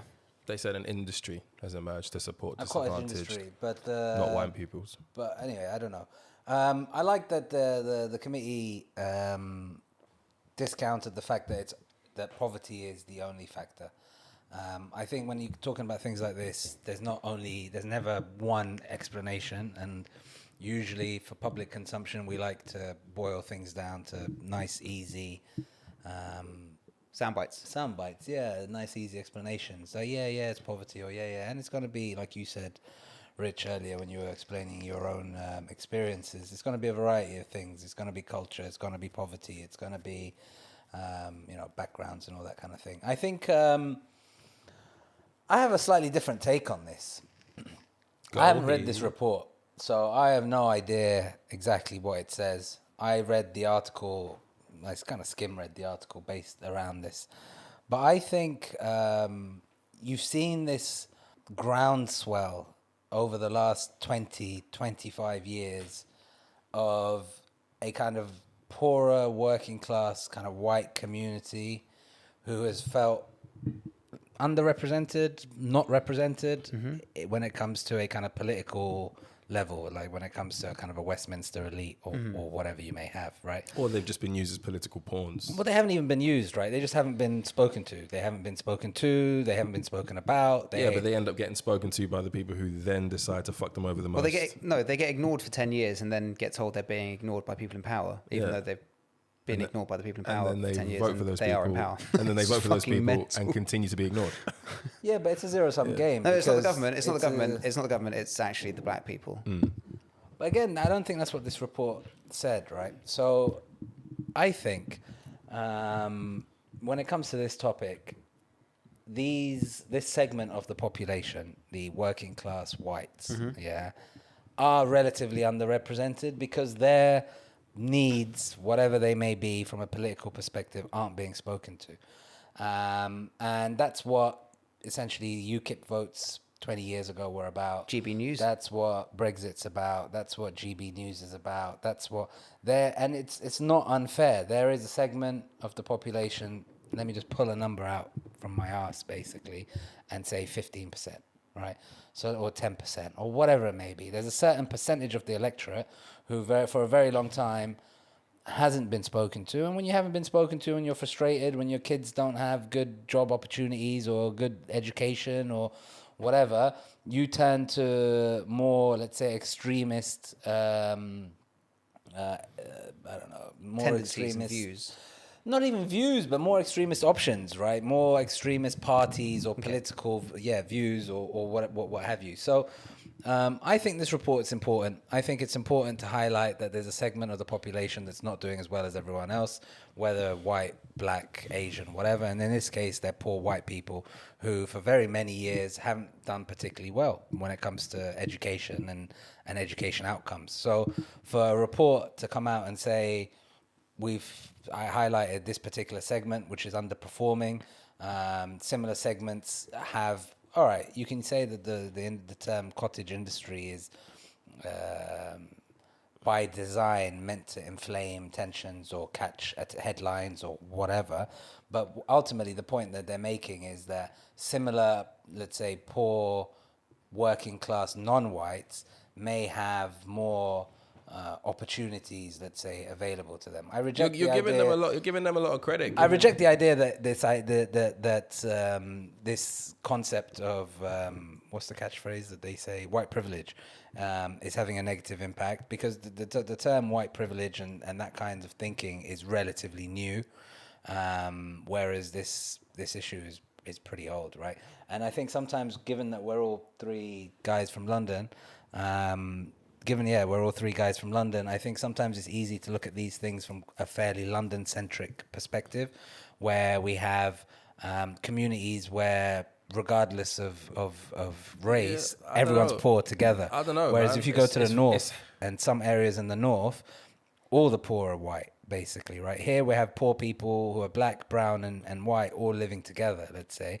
So for us, the issue is more poverty than it is maybe racial. Whereas if you're in Spatley and Ben or whatever, or who the fuck cares, outside the M25, then you know, you're going to think the issue's got to be more than just poverty. It could be also racial, because you're seeing fucking all these footballers taking the knee, and you're seeing Black Lives Matter and defund the police, and you're seeing attention on television and ads changing and mixed race families and this and that. And then you're hearing these fringe politicians on Facebook and things tell you that's what the issue is, blah, blah, blah, right? But you're telling us what they are being fed with by politicians. What I'm speaking to is that if you go outside your fucking house, if you go outside of London, the reality couldn't be further from that. So you're giving the government or these people a lot of credit, given the fact that, as Johnny said, if it's 83% of this country is white, then it couldn't possibly, relatively speaking, be down to the fact that this small proportion of non-white pupils are getting the priority. That doesn't even make sense on just basic But I don't think that's terms. what the report said, is it? That's basically what it said. I think the report was highlighting that this segment, the working class, so not just white, but specifically working class white people, have poorer educational outcomes than everyone else. But going back to the point that you made about, and you are correct to say, obviously, that outside of London, poverty has a much more common skin complexion than it does. But that is exactly why this narrative and this rhetoric works, because there is a homogeneity of poverty. As you said, Rich, people in South London, East London grow up poor. White people, Latino Jews, grow up poor with black people. They grow up poor with Asian people, South Asian, East Asian. They grow up poor with Africans and Caribbeans. Everyone grows up poor. And there is a common understanding of cross-racial, interracial poverty that doesn't exist in areas where there is less immigration or fewer generations of immigrants. And so it is exactly in these areas that blaming the other is a powerful narrative. 100%. And that is the pernicious angle of this report into this industry of subverting white privilege, in that it is targeted at areas where there is a very high chance and a powerful sell in victimizing, well, not victimizing, in blaming the other, even though the other haven't been in power for the last 10 years. Mm-hmm. And in fact, the other have probably lost power and influence over the last 10 years. The other is people of color. The other is people of color, communities of color, this cottage industry of people who argue against, or in fact, it's not even that. Basically, what the report effectively says is there's more resource that goes into helping working class kids of color than there is resource that goes into helping white working class kids, and that's wrong. And you think, oh, well, okay, maybe it's wrong. Maybe it's wrong. In fact, fuck it. Let's take you at face value and say that that's wrong. But working class people of color are not the fucking government. You are the government, and you've been in power. You've been in charge of policy for 10 years. If anyone's responsible for white working class kids being ignored, it's you in government. It's not the charity and community organisers in Mile End. It's not the charity and community organisers in Manchester, in Birmingham, in Bradford, and all these areas that happen to cobble a bit of funding together for a youth club or a social centre outside the city centre. It's the government cutting funding to local communities, to removing youth centres, removing Sure Start, removing after-school clubs. I'd say this is apolitical. This is not really a political issue, because... No, it's entirely political. When I say a political issue, I mean in party politics, because whether it's been a Labour government or a Conservative government, it's historically it's working class, whether it's white or non-white, it's the working class that typically get fucked, right? So I don't think it's a case of easily just saying it's a conservative thing or it's a Labour thing. The reason these men started voting UKIP, the reason these men voted Brexit Party and Brexit itself and all the rest of it is because no one was speaking to them, both Conservative and Labour and Lib Dem and the political establishment as we see it, right? So just to highlight that point is just to say that I don't think it's not a political party issue. Could be because the UK is racist as well. Yeah, it might be that. But to go back to Tommy's point, you have no power. You never have any agency when you're poor, basically. When you don't in a society like we live, and to the point that we started this, we all know ultimately money will drive better outcomes. Right. But again, to go back to the overarching point, it's not white working class kids aren't underperforming because communities of colour are organising to combat their poverty. Yeah, no one here argued that. Fine, but that's basically what the report is getting at, right? Yeah. And that's wrong, and that's evil, and the blurring of the lines between Blair Labour and Cameron conservatism is effectively a single ideology, regardless of which political colour the party in charge represents. I think it's awful. And actually, this is the kind of thing. When people say that Britain is a racist country, the point that you made facetiously, when people say Britain is a racist country, it's not necessarily that everyone in the street calls you to the N-word when you're walking down the street. It's that a committee of parliament comes out with a report and says that communities of colour organising to combat their own poverty is the reason that white kids are poor. That is or there's why no Britain... evidence of racism in the country, which was the report a month and a half. So these are examples. I'm going to reread this report, because if the report does say that the reason, which I'm skeptical, if it says the reason, but that's a different argument. If it says that the reason for these white kids, white working class poor children are underperforming or having worse educational outcomes is as a result of similarly poor non-white children getting more resources, then that's a kind of report that you can denounce and reject. But I don't think that's what it's saying. Yeah, I'll go read the report. For real. And a quick little note on what's been happening with regards to COVID and stuff. And I know Johnny gave you the story of his failed vaccination attempt number one. What a trip that was. Today. Isn't it a bit strange that, again, following on from our conversation last time, we're doing more vaccinations, but the UK is literally on everybody's shit list, and it's just like being closed off everywhere. Malta, Italy, Portugal have added UK arrivals to a 14-day quarantine list, which has had a very personal impact on me, which I don't need to fucking get into because I'm still kind of crying about it. Thanks for the moral support, gents, who needs enemies. Should be more like beep, beep, beep, wah, wah, wah, wah. Isn't it strange that we did all of this? We went into lockdown, we shielded, we took all these vaccines to protect the old people and the vulnerable, and now they're the only people who are allowed to leave their house and get their tits out for the lads. It's annoying, isn't it? It's very annoying. So they can go to these places that, they're still high risk and you can still have COVID, you can still transmit it, but they can go off willy-nilly now to Portugal, to Malta, whatever, no problems. But the people who did it for them, we are fucked. Isn't it funny? It also explains why the average age to WBS is so high. At the moment, who you said? Bezos, Gates, I know. Cosby. Yeah. That average age is sky high because they're all double vaxxed. I'm telling you. Well, man. it's really. That's why Johnny's rushing with the vax, right? Exactly. He needs to get on that boat. I'm gonna get left behind by the 50-year-olds. But it's really an allegory of the structures of power, because it's the 90s rave culture kids who are now basically in their 40s and 50s now run the government. We're like, well, let's just fucking vax each other and we'll be off to Ibiza. The kids can look after themselves. Go fuck them. China white baby. Like in the 90s. We out here. Did you guys ever remember a show on Channel 5 when we were kids called The Tribe? No. Where there was like some... Sounds hella African. This is niche chat. Oh, mate, there was... I can't remember, but there was some disease that wiped out all adults in the world, and it was just kids remaining. Oh, my God. And they had to, I guess, form into little tribes and gangs, and it was each man for themselves. You No, don't no. remember this? Sounds like Clapton Yeah. in 2009. Yes.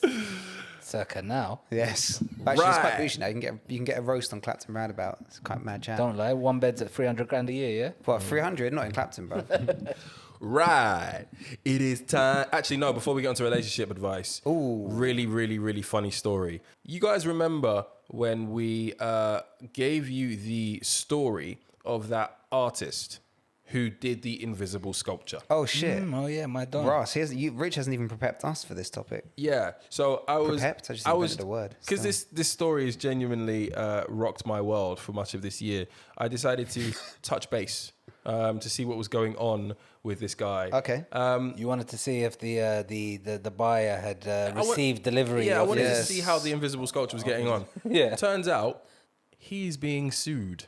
Oh. For what? Salvatore Garu, who recently sold his intangible sculpture, is being sued by a Florida man, another artist, a guy called Tom Miller, who says that he himself installed his own invisible sculpture in Bo Diddley Community Plaza in the state city of Gainesville back in 2016. That's actually where I'm from. I'm from Gainesville. Yep. He did it first and is now taking man like Salvatore to court. So they are going Taking him to court over what, bruv? There's going to court. nothing. There's nothing to sue if there's no art, bruv. What are you suing over? Copyright It's infringement. dumb chat, bruv. Look. Copyright what? You can't copyright nothing. We have a quote from Tom You Miller. can't We have copyright a- nothing because I've already copyrighted Exactly. it. we have a quote from Tom Miller. Bruv. When I saw Garau's work, I thought, well, that's exactly my idea.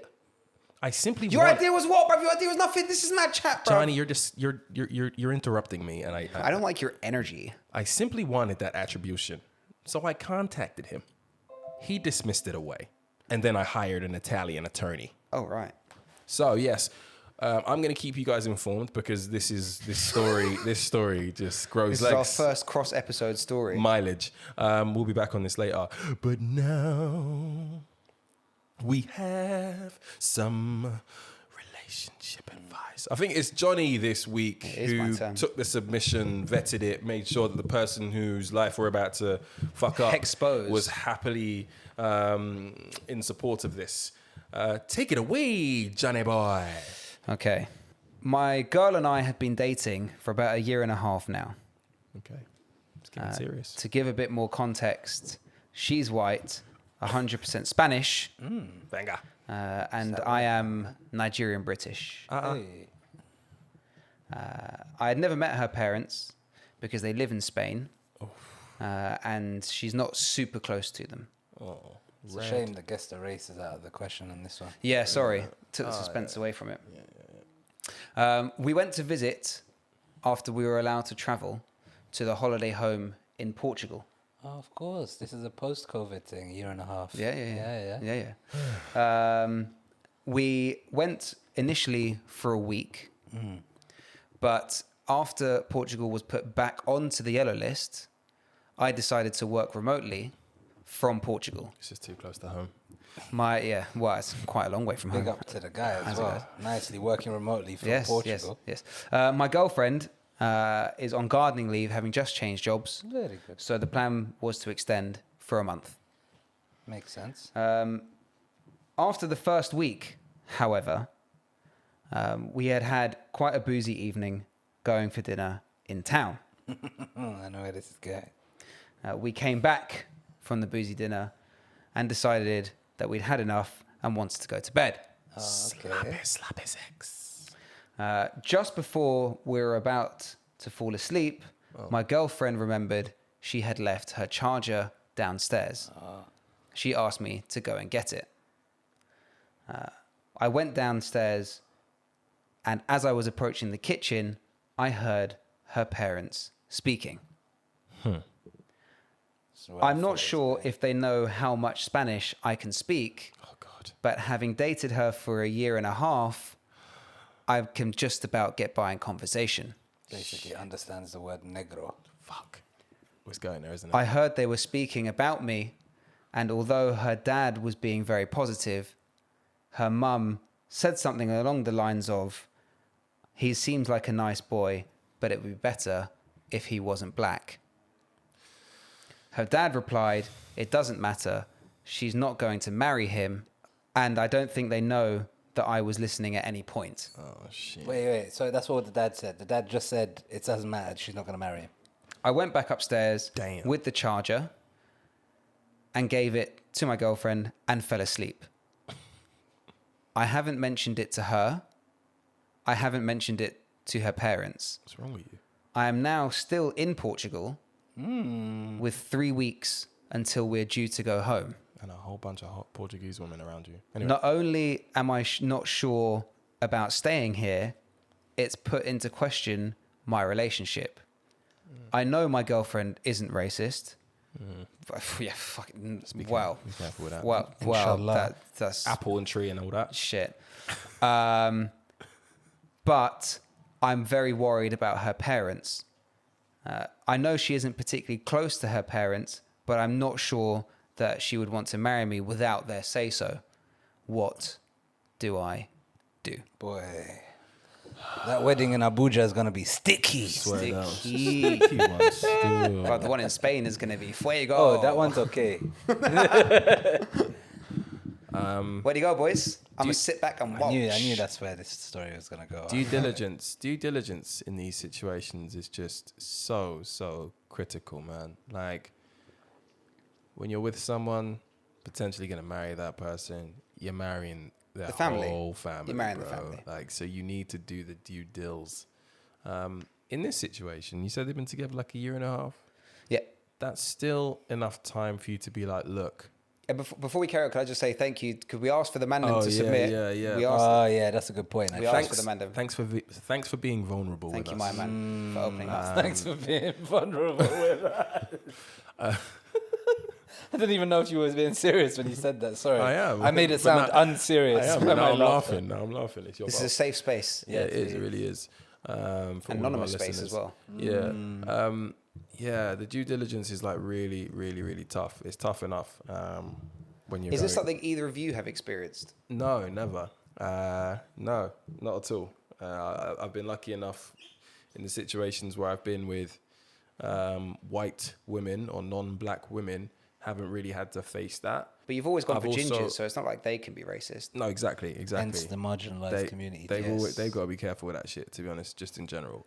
But even sometimes when it's same race or same culture, Have you ever dated a Caribbean girl? yes, Have her parents stuck it on you for being she was African? obese and cheated on me. Ross. Yeah, Okay. still not over that one. We were like 16. I'm worried now that the listeners aren't going to take this relationship advice stuff seriously. Why? Because a couple of episodes ago, we told one of your exes to fuck off. and now Another one. we're doing another one to some obese I thing. mean, look, yeah. I mean, she should have knew what she had at home. Right? I don't know why she was. Anyway, she thought she had options. The bitch.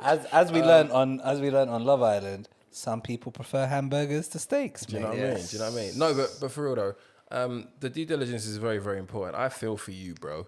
But that situation, I don't think that gets better over time. Yeah. They are old. And the worst type of racists are old racists. Yeah. I thought you were going to go with the worst type of racist are Spanish racists, which the also worst- I wouldn't have argued against. I mean, up there with the worst racists are old Spanish racists. I mean, there's a book. You should get it. It's called What Are the Worst Type of Racists? They're up there. They're up there, right? By Rich Abiadi. Yeah, exactly. Disponible en español también. So I'm not sure this gets any better for you. So, my friend, if you're still in Portugal, bruh, they got Angolans in Portugal. They got Mozambicans in Portugal. They know about us darkies, yeah? So if you take home an Anna, if you take home an Ernesta, or any of them ones there, it's going to be calm, innit? It's going to be calm. They're going to be used to just it, for the brown record, it. neither of those are her name. So I Or- didn't know her name. Just carry on working from home until Afro Nation, bro. That's round the So wait for corner, the my cavalry G. to arrive. Oga, just wait a little. Tommy, what would you do? So before I would... Have you ever experienced this? I haven't personally experienced it. Have you but, heard of anyone experiencing it? Not Either of really. you? But because... Yeah, not really. Okay. It It was a shock. I'm not going to lie. It was a shock. Yeah. It's not that shocking, but As in, I've not heard of it personally before. I would say that before I gave out any advice to my Don, my Nigerian brother, I would have to ask some questions first. Okay, what questions So would one you of like the to things that would be pertinent to know is How much do you like your parents? whether he actually likes the chick.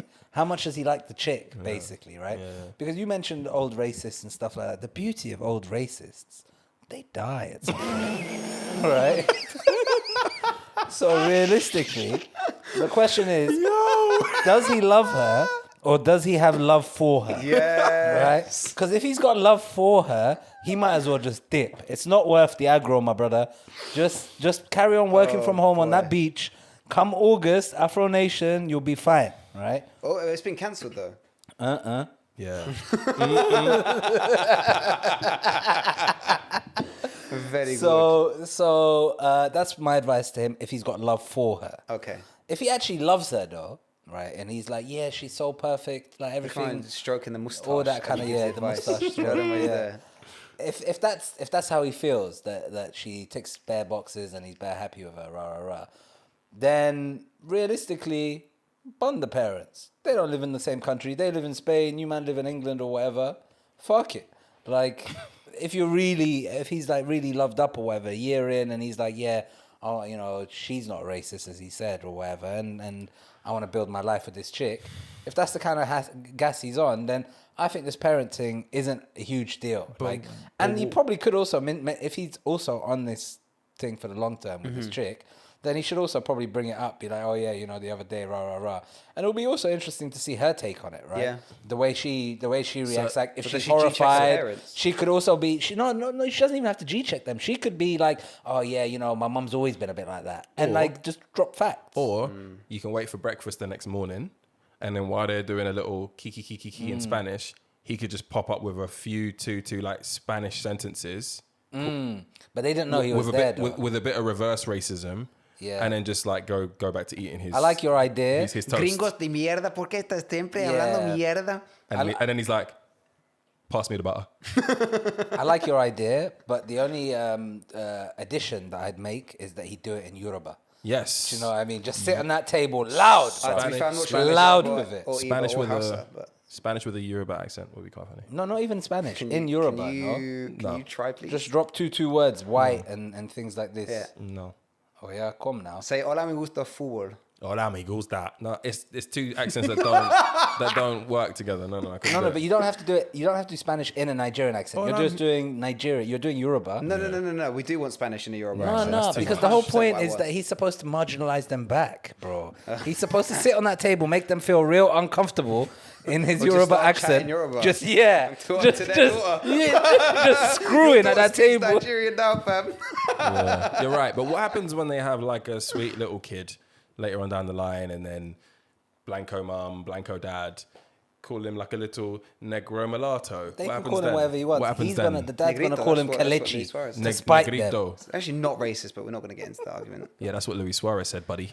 It's Yeah, cultural. hey, cultural hey, mistranslation. you pipe down, Blanco. He's also dropped you people a lot of times. I Too many realized times, in too all many these times. pods. Johnny, what I would think you it was do? your people. I think What would you advise my Don to do? I think you got to front it. And you need to front her. You need to front her. What does for that mean exactly? His missus. You need to front it. You need to tell her this happened, and if she doesn't deal with her parents proactively, I think that's enough of a message. I think if What does that mean? What, if he says to what her, would you "Look, like her to do? So I went downstairs. I went to go get the charger, and look, I was listening to your parents speaking, and they said that they would rather you be with someone who isn't black. If she doesn't immediately go off the handle and go and G-check her parents, she's not a keeper. Nah, dead. It's What's true, she gonna but- do? G-check her parents? They're her parents, bruv. What do you mean G-check and her you know, parents? 100%. I guess one of you said, I can't remember who, but it is also about how strongly the parents feel about that stuff. I think most parents who are nationalist or really, really love where they're from and have some kids love the idea of their kids getting with somebody from their own country, from their own culture. But some parents accept that maybe because of the city that they live in, maybe they've moved into somewhere a little bit more cosmopolitan, a little bit more diverse, that's likely not to happen, right? So I guess it's G-checking not as much. Maybe it's about going to or understanding from the missus how strongly her parents feel about this. Is it just something that they would prefer, or is it something that they're going to be quite obstructive Does it make a in difference? terms of progress? Does it make a it does, difference? because to Tommy's point, you are marrying the family, but ultimately the maturity of the family is They'll quite always important. rather you weren't black. But look, man, Yeah, but like if you're seeing them once a year, who gives a fuck? that's their crutch. But That's their wallah, crutch. if you're seeing them once a year at Christmas, how much do you fucking care? Like, you know, It's been a year and a half. It's the first time he met them. to Yeah, be because fair. the lockdown, though, to be fair. Yeah, so, like, alright. who knows how regularly they'd link. But, Well, he said they're not particularly close. ah, her and the okay. parents. Then even better. Like, whatever. He'll see her parents. I don't need her to G-check no one. If I Long-term- tell her and she reacts in a way where she's like, yeah, you know, sorry you had to hear that, rah, rah, rah. My mum's always had these kind of views or whatever. Or, Alright, cool. Or my mum always wanted me to get with a Spanish guy, Cool, but, yeah. but you're not that, and I want you. But I'm happy. Yeah, Yeah. exactly. Bless. Then what? Yeah, So I wouldn't worry about any of that. Like, it just ultimately, my advice to him is look inwards, my G, and clock how much you like her, basically, because that will dictate everything. If she's just like a year and a half in, he's like, I'm not sure, la la la, it's all airy fairy, then sack it off, mate, and move on. You should have listened to your own mother. Go and find yourself a nice Igbo woman. You don't have no such problem. Spanish what?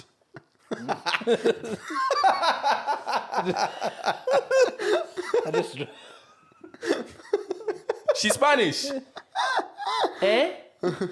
What about Kemi down the road? Good girl. She goes to church with me. Good girl, Camille. You went to Spain Hey. to find your wife. Hey. My grandkids, they be Spanish. I'll be please. Jollof with paella. Jollof and shrimp. Hi. Good luck, buddy. Yeah, it's a sticky one still. I don't know. think Alright, it's alright. So what's your one-liner? Your one-line view, please. My one-liner is, if you love her, mine her. Okay. Ebony and ivory stay together in Spanish harmony. That's my take. It's been pretty harmonic, this episode. Yes, there's quite a lot of singing. There's quite a lot of singing. That plays Rich. baby. But he's just got things he wants to get off his little chest. Basically, Little little chest. What? It's me doing the peck move. Look. He's There's a little nibble there by Abiadi. for a man who has literally released a song titled "She's No Alicia Dixon." He is no Terry Crews. Yeah, I'm not. I'm not. But that's nah. A few are. Anyway, quiz time, baby. hey, That is true. we are here. We are here. It's another one of our quizzes that focus on the lovely news stories we didn't get a chance to get to. Get your calculators out. They get your calculators out. Format's always the same. I actually prefer the notes app because then I can write down my numbers. 5 questions. All answers are numbers. Give me the cumulative total of all your answers at the end. Play along at home. All right, wait. Play Someone's along calling at me, home. and I need them to stop calling me. All right, now they've stopped calling me. I can load up my thing. Okay, just for the record, we're 1-1 between the two of you. Yes. Yeah. So this is important. This is to take the lead. Let's go again. Are you ready, yo? We are ready. Okay, first question. This is one actually a nice, everyone's favorite royal. So a statue this week was unveiled by Prince Harry and Prince William. Yes. At Kensington Palace. Didn't they look cute together? Yes. To mark what would have been Princess Diana or Diana, Princess of Wales' 60th birthday. I don't know if you've seen the sculpture, but it's of Diana and a couple of children. Yes. How many children are portrayed in this statue? Got him. Put your numbers down. It looks like both of you put that down pretty quickly. On to the next one. Vamos. London continues to be the most expensive part of the country in which to buy a house, with the average price now at £491,687. Mazzoline. Jesus. So basically just shy of 500k. Just to put that in perspective, Fucking A. with a 10% mortgage, what's that? 50k. So that leaves 4. So you need to be making 90 grand a year, basically, to get lending of 5 times your income, plus a hell. 50k in cash to buy an average place in London at the moment. Jesus. But anyway, so that was the thing. London was also the region with the lowest annual growth for the 5th consecutive month right? Wow. To the nearest whole number, what was the annual growth percentage for the year for the year ending April 2021? To the nearest. Whole number. So I don't want any decimal places, basically. Fuck's sake. For London, GDP growth to 2021. Not GDP, annual house price growth. Excuse me. Yeah, 2021. What was the nationwide average? What's all these extra questions? Can you just calculate? Please put a number. But what you do know is that the average, the most expensive region in the country is London, and the average house price in London is just under 500k. So I want to know what growth it's seen in the last year in percentage terms.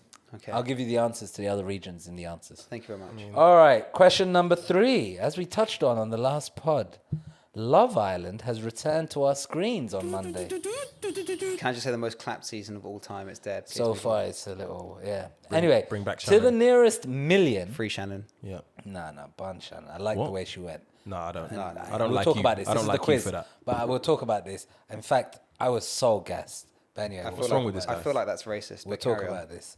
So anyway, Love Island's returned, yeah? To the nearest million, how many viewers on average did this series launch attract? Series launch. Yeah, as in the first episode, right? So to give you perspective on this, if you believe every single person in the country watched it, so 60 million people, your answer to this would be 60, right? Thanks, Tommy. Just to, Thanks, Tommy. Yeah. I don't want you at the end to be like, yeah, my answer is 7,040,000. No, it's cool. You're an idiot. Who knows of you, man, innit? Oh, it's us.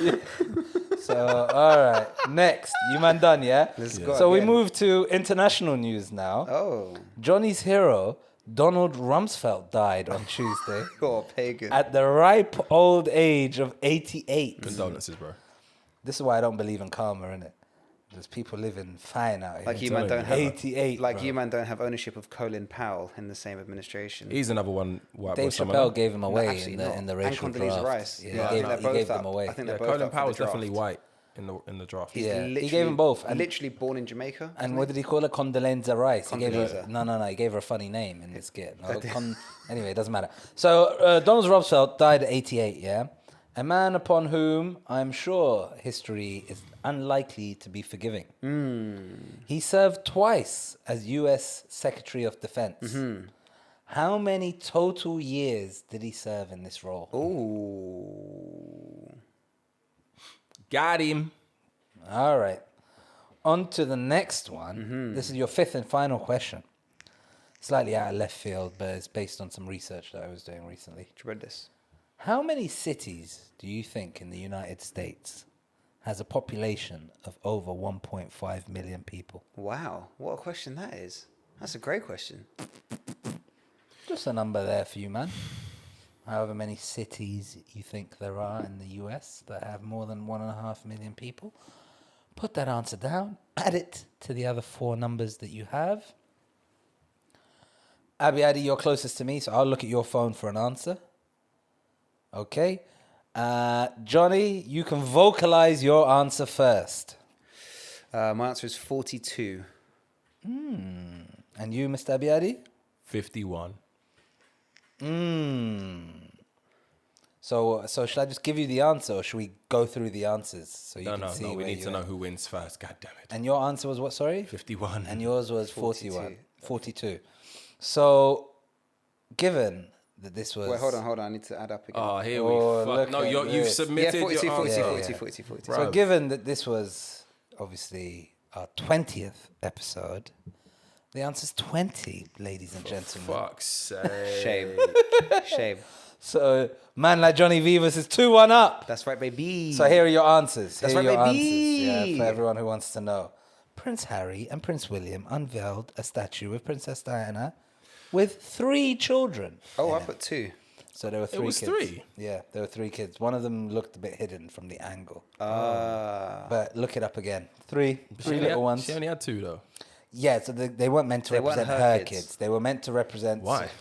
So, There's a little black boy. What were William and well, Harry you doing can't there, tell race in the fucking statue. Yes, Well, you you can. can. We've all- got, yes, You absolutely yes, can. you can. We've got features. Don't let them tell you otherwise. I see color. What, in a bronze statue? It's not Yes. even bronze, it's green. It's a green statue. I see colour, motherfuckers. So when they commissioned the statue of their mother in 2017, so this has been in the works for fucking time. Yeah. They said that they hoped that visitors would find a place to reflect on her life and her legacy. It's in the Sunken Garden, which sits in London's Kensington Gardens next to Hyde Park, which will be open to the public to visit for free from today. Let's go. So reach as you wish. We stand a revenge dress queen. Absolutely. Number 2, yeah, about London's house prices. Yeah. So the ONS data found that UK average house prices across the UK rose 8.9%. That's across the UK. Jesus. Which was down from 9.9 the month before, right? It's just not sustainable. It's ridiculous. In the UK, the answer for London, the answer that you boys were looking for was 3. Oh, I went for 4. I went for 2. The answer was 3.3. We saw 3.3% growth in London. 2. Interesting. In England as a whole, we saw 8.9%, taking the average price to 268 grand. In Wales, they saw a 15% increase, taking Shout them to out. 185 grand. In Scotland, you can buy an apartment for a packet of crisps at 160 grand, and so forth and so forth. So next, Love Island. So interestingly, Love Island's obviously up against the Euros and Wimbledon. Yep. So they actually had the lowest ever audience. Okay. What answers did you guys do? I did 2 for 2 million. 2 million, yeah. What did you go for? Went for 9 million. Yeah. So the answer's actually spot on too. Oh. So it's 2.4 million, Bro, it's on 2.47 million ITV viewers. too. Yeah. You know So what I the mean? previous season opener in 2019 had attracted 3.3 million. Oh, wow. I'm well off. The show, which attracts more than 12 million pounds in sponsorship deals, Jesus. commands £100,000 pounds per advertising slot. Wow. So it's a money earner for obviously the ITV. Yeah, big time. In case you guys were wondering, obviously it was up against the football, and this is why football genuinely makes money. France, Switzerland was seen by 7.5 million people. Of course. Peaked at the penalty shootouts at 10.5 million. Of course. All right, on to the next one. Man like Donald. Can I just ask you two a question before Go we move on? What do you both guess the viewing figures for England versus Germany were? Do you know the answer? Or Yeah, we all guess I know it. All right. Do you want to go first? 12 million. Yeah, I'd go higher, even 15, 18. 20.84 million. Yeah. Which was basically second only in the last couple of years to the World Cup semi-final against Croatia in Makes 2018. sense. The lead up to it The was biggest huge. of all time is the World Cup final in '66, which is about 36 million. But anything over 20 million is basically mad these days. And that's UK specific, so who Yeah. else knows we watch it in Germany and the rest of Yeah. the world. All right, on to Johnny's good friend, Mr. Donald Rumsfeld. Uncle Don. Uncle Don, yeah. He served for a total of 7 years. Oh, So this is probably where you guys got thrown off, right? I Yeah. did 27. 27 what the years. fuck? He was 27? 88. I don't know. Yeah, and you? Do you know? What did you have? 12. I went for 12. 12 years. So he served, obviously, as Secretary of Defense from 1975 to 1977 How do you under think U.S. administrations work? under Gerald Ford, and then again from 2001 to 2006 under George W. Bush, bro. His name will likely forever be associated with the biggest military fiasco in U.S. history, i.e. the invasion of Iraq in 2003, in the pursuit of non-existent weapons of mass destruction, alongside the use of torture, allegedly. Yes. I don't want to be sued there. Yes. But the final question about the US, what are your answers? I did. How many I cities? can't remember. I did. How I many think cities over 1.5 million? Yeah. I did I think I did between 12 and 18. I can't remember the number. I did 15. So interestingly, the number's 5. Oh, Wow. There are 5 US cities: New York, Los Angeles, Chicago, Houston, and Phoenix, Not Washington. that have a population of over Wow. 1.5 million people. Wow. I would have put like Miami. It caught me by surprise. Seattle. Yeah, it caught me by surprise as well. By contrast, Europe has 16 cities. Wow, okay. Over 1.5 China? million. Africa has 31 cities. Oh, very good. And China, if you're willing to be extremely conservative, has 25. Yeah, that makes sense. So this doesn't include the 6 cities in Taiwan that have over 1.5 million people. It doesn't include Like, Hong Kong. Can we not get the fucking CCP onto our podcast? Yeah, please? it doesn't involve Hong Kong. It doesn't include and it's limiting a lot of their cities to their proper city limits and not the metropolitan areas. Otherwise, they'd have like 40 cities that have over 1.5 million. So that's what I was benchmarking off. I was going off China having 25 to 30. And that's why it's so interesting, right? Whereas even Europe, we have 16 cities. They have only 5. Jesus. So there you go, boys and girls. look, Johnny takes a 2-1 lead. Thank you very That's much. 2 in a row for Johnny after Well done, Johnny. Abi Adi won the first. Win is done, win. Win is win. Well done, mate. I can't tell you. Well done. Well done. It's a bit of good luck for you there. You got a few of those answers wrong, but it's okay. Yeah, I got fewer than And I don't know. I got 51. You did 42. The answer was what? 20. 20. Yeah, I mean, I don't know if that's which means cause for much celebration. I mean, I in the grand lost scheme of things, but less than you did. exactly. So I won. No, it's fine. So it's 2-1. Do you? I like that you're taking this Do one a little worse because Johnny took the first defeat really badly, and you took your first one like a champ. But now I like this. I just don't like the celebrations. He's doing like the Faustino Asprilla celebration in my face. Like, what the fuck, that. right? I'm doing the Bebeto in the corner. Allow it. He rediscovered his chest. Yes. But yeah, this has been an absolute pleasure as always. 20 episodes in. We are here. It feels like a milestone. Thank you for everybody who's been locking in, who's been listening, who's been spreading the word. I did a post yesterday which was like 10,000 streams across all platforms. Amen. I realized that I was actually wrong and it's closer to 15,000. So thank you. 15,000 streams up, baby. Yeah, so thank you to absolutely everybody who's listening to us on Spotify, Apple, YouTube, SoundCloud, who are spreading the word. I've been going through a lot of shit in the last week, personally.